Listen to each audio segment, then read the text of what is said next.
ನಮಸ್ಕಾರ, ವನಶ್ರೀ ಚಾನಲ್ಗೆ ಸ್ವಾಗತ. ಹೊಸ ವೀಡಿಯೋಸ್ಗಾಗಿ ಪಕ್ಕದಲ್ಲಿರುವ ಬೆಲ್ಲೈಕನ್ ಮೇಲೆ ಕ್ಲಿಕ್ ಮಾಡಿ ಆಲ್ ಆಪ್ಷನನ್ನು ಸೆಲೆಕ್ಟ್ ಮಾಡಿಕೊಳ್ಳಿ. ಇವತ್ತಿನ ಧಾರಾವಾಹಿ ಬಂದು ಭಾಗ್ಯಲಕ್ಷ್ಮಿಯಲ್ಲಿ ಈ ಕನ್ನಿಕಾ ಖತರ್ನಾಕ್ ಬುದ್ಧಿ ಜಾಸ್ತಿ ಇದೆ ಇವಳಿಗೆ. ಇವಳು ಕಂಪ್ನಿನಲ್ಲಿ ತುಂಬಾ ದುಡ್ಡು ಹೊಡೆದು ಇವಳು ಮತ್ತು ಇವಳ ಫ್ರೆಂಡು ಅಲ್ಲಿರೋ ಅಂಥವರು ಇಬ್ಬರೂ ಸೇರ್ಕೊಬಿಟ್ಟು ಲೆಕ್ಕನ ಉಲ್ಟಾ ಪಲ್ಟಾ ಮಾಡಿ ಭಾಳ ದುಡ್ಡನ್ನು ದೋಚಿದ್ದಾರೆ. ಇವಾಗ ಸಿಗಾಕೊಳ್ಳೋ ಟೈಮ್ ಬಂದಿದೆ. ಅದಕ್ಕೋಸ್ಕರ ಇವಳು ಅವಳ ಫ್ರೆಂಡ್ ಹತ್ರ ಕೇಳ್ತಾ ಇರ್ತಾಳೆ, ಏನಕ್ಕೆ ಈ ಥರ ಲೆಕ್ಕ ಎಲ್ಲ ಈ ಥರ ಮಾಡಿದೆ, ಕರೆಕ್ಟಾಗಿ ಬರೀ ಅಂತಾರ, ನೀನೇ ತಾನೇ ಇಷ್ಟು ದುಡ್ಡೆಲ್ಲ ಹೊಡೆಯೋದಕ್ಕೆ ಅವಕಾಶ ಮಾಡಿಕೊಟ್ಟಿದ್ದು ಅಂತ ಅವಳ ಫ್ರೆಂಡು ಕೂಡ ಹೇಳ್ತಾಳೆ. ಕನ್ನಿಕಾ ಫ್ರೆಂಡು ಅನ್ನೋದಕ್ಕಿಂತ ಕನ್ನಿಕಾ ಆಫೀಸಲ್ಲಿರೋ ಅಂಥವಳು. ಅದಕ್ಕೆ ಇವಳು ಸಾಲ ತುಂಬ ಮಾಡ್ಕೊಂಡಿರೋದ್ರಿಂದ ಏನಾರು ಪ್ಲ್ಯಾನ್ ಮಾಡ್ತೀನಿ, ನೀನೇ ಏನಾರು ಪ್ಲ್ಯಾನ್ ಮಾಡಬೇಕು ಅಂತ ಹೇಳ್ತಾಳೆ. ಆವಾಗ ಹೌದು ಅಂತೇಳಿ ಒಪ್ಕೊಂಡಿರ್ತಾಳೆ. ಈ ಕಡೆ ಬಂದು ಆದಿ ಮತ್ತು ಭಾಗ್ಯ ಹಾಸ್ಪಿಟ್ಲಿಗೆ ಹೋಗ್ತಾರೆ. ಹಾಸ್ಪಿಟ್ಲಿಗೆ ಹೋಗಿ ಅಲ್ಲಿ ಈ ಫೈಲ್ಸ್ ಎಲ್ಲ ನೋಡ್ತಾ ಇರ್ತಾರೆ. ಅಷ್ಟೊತ್ತಿಗೆ ಭಾಗ್ಯ ಅತ್ತೆ ಎಲ್ಲೋದ್ರು, ಇಷ್ಟೊತ್ತು ಬರಲಿಲ್ವಲ್ಲ, ನೋಡ್ಕೊಬರ್ತೀನಿ ಆದಿ ಅವರೇ ಅಂತ ಹೇಳ್ತಾಳೆ. ಅಲ್ಲಿ ಹೋಗ್ತಾಳೆ. ಹೋದಾಗ ಅಲ್ಲಿ ಶ್ರೇಷ್ಠ ಜೊತೆ ಅವ್ರ ಅತ್ತೆ ಮಾತಾಡ್ತಾ ಇರ್ತಾಳೆ.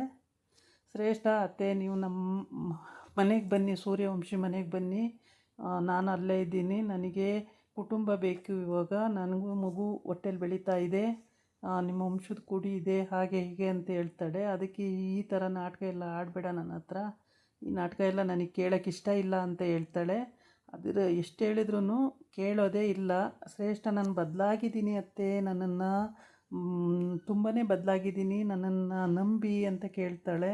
ನಿನ್ನನ್ನು ನಂಬೋಕ್ಕೆ ಆಗೋದೇ ಇಲ್ಲ, ಏಕೆ ಅಂದರೆ ಒಬ್ಬರು ಭಾಳ ಹಾಳು ಮಾಡಿ ನೀನು ಬಂದು ಸೇರಿಕೊಂಡಿರೋದು, ನಿನ್ನನ್ನು ಯಾವ ಕಾರಣಕ್ಕೂ ನಾನು ನಂಬಲ್ಲ, ನೀನು ಯಾವತ್ತೂ ನನ್ನ ಹತ್ರ ಬರಬೇಡ ನೀನು ಅಂತ ಕುಸುಮ ಹೇಳ್ತಾಳೆ. ಅದೇ ಟೈಮಿಗೆ ಭಾಗ್ಯ ಅಲ್ಲಿಗೆ ಬರ್ತಾಳೆ. ಭಾಗ್ಯ ಬಂದು ಏನತ್ತೆ ಅಂತ ಕೇಳ್ತಾಳೆ.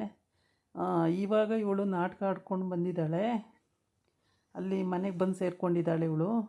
ಈಗ ಹೇಳ್ತಾಳೆ ಬನ್ನಿ ಮನೆಗೆ ಅಂತ ಹೇಳ್ತಾಳೆ ಅಂತ. ಇದಕ್ಕೆ ಸಾಧ್ಯನೇ ಇಲ್ಲ, ನನಗಿಷ್ಟ ಇಲ್ಲ ಅಂತ ಹೇಳ್ತಾಳೆ. ಈ ಕಡೆ ಬಂದು ಇವಳು ತನ್ವಿ ಕೆಪೆಯಲ್ಲಿ ಕೆಲಸ ಮಾಡ್ತಿರ್ತಾಳೆ, ಆದರೆ ಫೇಲ್ ಆಗಿದ್ದಾಳೆ. ಅದು ಫ್ರೆಂಡಿಗೆ ಫೋನ್ ಮಾಡಿ ನೋಟ್ಸ್ ಕೊಡು ಅಂತ ಹೇಳಿರ್ತಾಳೆ. ಆದರೆ ಆ ಫ್ರೆಂಡು ನೋಟ್ಸನ್ನು ತೊಗೊಂಡು ಬಂದು ಕೆಪೆಗೆ ಕೊಡೋಕ್ಕೆ ಬಂದಾಗ ಅವಳು ಬುದ್ಧಿ ಮಾತು ಹೇಳ್ತಾಳೆ. ಅವಳ ಫ್ರೆಂಡು, ಅಮ್ಮನ ಮನೆಗೆ ಹೋಗಿ ನಿನಗೆ ಓದೋದಕ್ಕೆಲ್ಲ ಅನುಕೂಲ ಆಗುತ್ತೆ ಅಂತೇಳಿ ನೀನು ಬಂದಿರೋದೆಷ್ಟೇ, ನನ್ನ ಫ್ರೆಂಡಾಗಿ ಬಂದಿದೀಯಾ ನೋಟ್ಸ್ ಕೊಡೋಕ್ಕೆ, ಇಷ್ಟೊಂದು ಮಾತಾಡ್ತೀಯ, ನಿನ್ನ ನೋಟ್ಸು ಬೇಡ ಏನೂ ಬೇಡ ಅಂತ ಹೇಳ್ತಾಳೆ. ಅದಲ್ವೇ ಎತ್ತಮ್ಮ ಕಣೆಯವರು, ಅವ್ರನ್ನ ಕ್ಷಮಿಸ್ಬಿಡು, ಅವರು ತುಂಬ ಒಳ್ಳೆಯವರು ಅಂತ ಹೇಳ್ತಾಳೆ. ಅದನ್ನು ನನಗೆ ಹೇಳ್ಬೇಡ ನೀನು, ನಾನು ಅಲ್ಲಿಗೆ ಹೋಗಲ್ಲ, ನಿನ್ನ ನೋಟ್ಸು ನೀನು ವಾಪಸ್ ತಗೊಂಡೋಗು ಅಂತ ಹೇಳ್ತಾಳೆ. ಆವಾಗ ಅವಳು ಅರ್ಥ ಮಾಡ್ಕೊಳ್ಳೆ ಅಂತ ಹೇಳ್ತಾಳೆ. ಯಾವ ಅರ್ಥನೂ ಮಾಡ್ಕೊಳ್ಳಲ್ಲ, ನನಗಿಷ್ಟನೂ ಇಲ್ಲ, ನಾನು ಹೋಗೋದು ಇಲ್ಲ, ನನಗೆ ಮೋಸ ಮಾಡಿ ಇನ್ನೊಬ್ಬನ ಜೊತೆ ಮದುವೆ ಆದವರು ಅವರು ನಮ್ಮಮ್ಮ ಅಂತ ಹೇಳ್ತಾಳೆ. ಈ ಕಡೆ ಬಂದು ಭಾಗ್ಯ ಆದಿ ಬಂದು ಕುಸುಮನ ಕರ್ಕೊಂಡು ಹೋಗ್ತಾನೆ, ಯಾವುದಕ್ಕೋ ಸೈನ್ ಹಾಕಬೇಕು ಅಂತೇಳಿ. ಆಮೇಲೆ ಭಾಗ್ಯ ಹೇಳ್ತಾಳೆ, ಇರು ಶ್ರೇಷ್ಠ, ನಿನ್ನ ಹತ್ರ ಮಾತಾಡಬೇಕು ಅಂತ ಹೇಳ್ತಾಳೆ.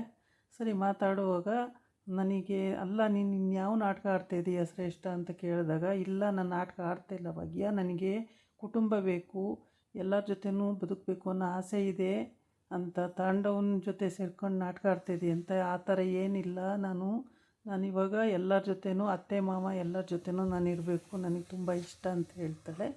ಆವಾಗ ಭಾಗ್ಯ, ಇದು ಎಷ್ಟನೇ ನಾಟಕ ಇದು, ಇನ್ನೂ ನಾಟಕ ಆಡ್ತೀಯ ಭಾಗ್ಯ, ಅಲ್ಲ ಸಾರಿ ಶ್ರೇಷ್ಠ, ನಾಟಕ ಆಡಬೇಡ ಅಂತ ಹೇಳ್ತಾಳೆ. ಅದಕ್ಕಿಲ್ಲ ಭಾಗ್ಯ, ನಾನು ನಾಟಕನೇ ಆಡ್ತಾಯಿಲ್ಲ, ನಾನು ನಿಜವಾಗ್ಲೂ ಹೇಳ್ತಾಯಿದ್ದೀನಿ, ನಾಟಕ ಅಂತೂ ನಾನು ಆಡ್ತಾಯಿಲ್ಲ, ನನ್ನನ್ನು ನಂಬು, ನಾನು ಇನ್ನು ಬದಲಾಗಿ ಬದುಕಬೇಕು ಅಂತ ಇದ್ದೀನಿ, ನನ್ನನ್ನು ನಂಬು ಅಂತ ಹೇಳ್ತಾಳೆ. ಆವಾಗ ಭಾಗ್ಯ, ಏನು ಇವಳು ಹಿಂಗೆ ಮಾತಾಡ್ತಾಳಲ್ಲ, ಇವಳು ನಿಜವಾಗ್ಲೂ ನಂಬೋದಾ ಅಂತ ಯೋಚನೆ ಮಾಡ್ತಾಳೆ. ಅದು ಇಷ್ಟೊಂದು ಚೇಂಜ್ ಆಗಿದ್ದಾಳ, ಸಾಧ್ಯನಾ ಇದು, ನಾಟಕ ಆಡ್ತಿದ್ದಾಳ, ಚೇಂಜ್ ಆಗಿದ್ದಾಳ ಅಂತ ಯೋಚನೆ ಮಾಡ್ತಿರ್ತಾಳೆ.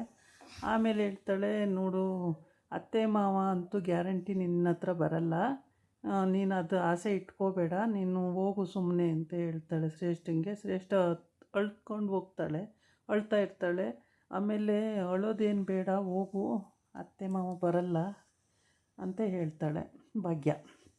ಆವಾಗ ಶ್ರೇಷ್ಠ ನೀನು ಹೋಗು ಇಲ್ಲಿಂದ ಶ್ರೇಷ್ಠ ಫಸ್ಟು ಅಂತ ಹೇಳ್ತಾಳೆ. ಅವಳು ಅಲ್ಲಿಂದ ಹೋಗ್ತಾಳೆ. ಹೋದ್ಮೇಲೆ ಈ ಕಡೆ ಕೆಫೆಯಲ್ಲಿ ಕಸ್ಟಮರ್ಗೆ ಕಾಫಿ ಕೊಡೋ ಟೈಮಿಗೆ ಕರೆಕ್ಟಾಗಿ ಫೋನ್ ಬರುತ್ತೆ ಇವಳಿಗೆ, ತನ್ವಿಗೆ.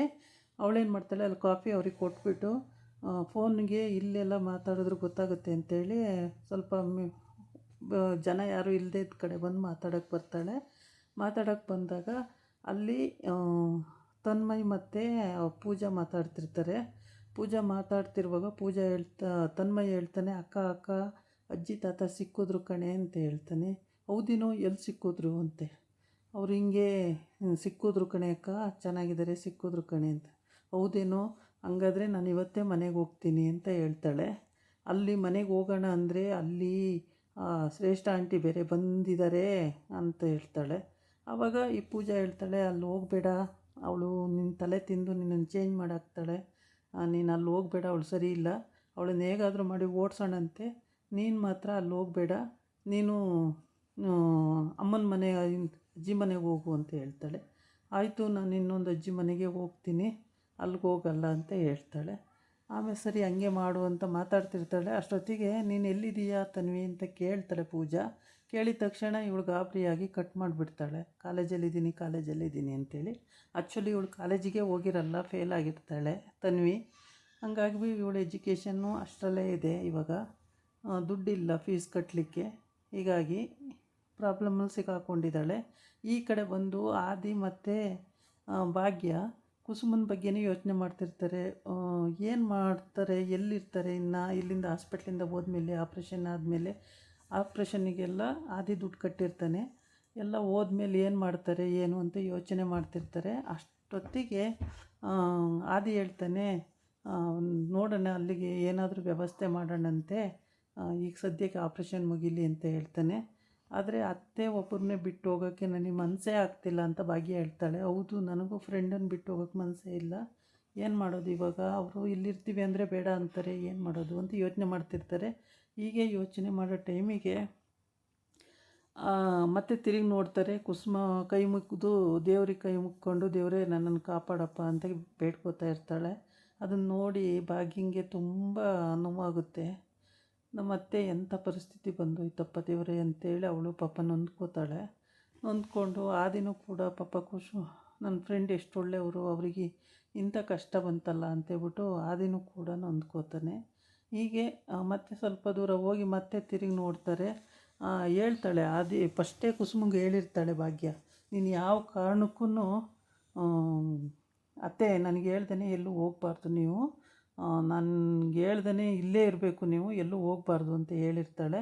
ಆದಿನೂ ಕೂಡ ಹಂಗೆ ಹೇಳಿರ್ತಾನೆ, ಫ್ರೆಂಡ್ ನೀವೆಲ್ಲೂ ಹೋಗಬಾರ್ದು, ಇಲ್ಲೇ ಇರಬೇಕು ಅಂತೇಳಿ. ಆಯಿತು ಅಂತ ಕುಸುಮ ಒಪ್ಕೊಂಡಿರ್ತಾಳೆ.